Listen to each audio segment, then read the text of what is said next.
بسم اللہ الرحمن الرحیم۔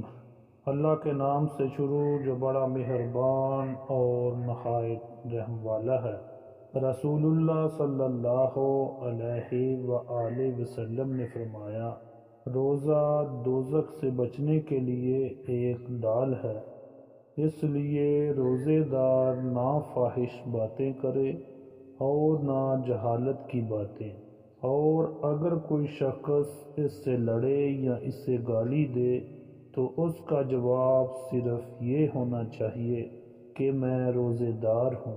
یہ الفاظ 2 مرتبہ کہہ دے۔ اس ذات کی قسم جس کے ہاتھ میں میری جان ہے، روزے دار کے منہ کی بو اللہ کے نزدیک کستوری کی خوشبو سے بھی زیادہ پسندیدہ اور پاکیزہ ہے۔ اللہ تعالیٰ فرماتا ہے، بندہ اپنا کھانا پینا اور اپنی شہوات میرے لیے چھوڑتا ہے، روزہ میرے لیے ہے اور میں ہی اس کا بدلہ دوں گا، اور دوسری نیکیوں کا ثواب بھی اصل نیکی کے 10 گنا ہوتا ہے۔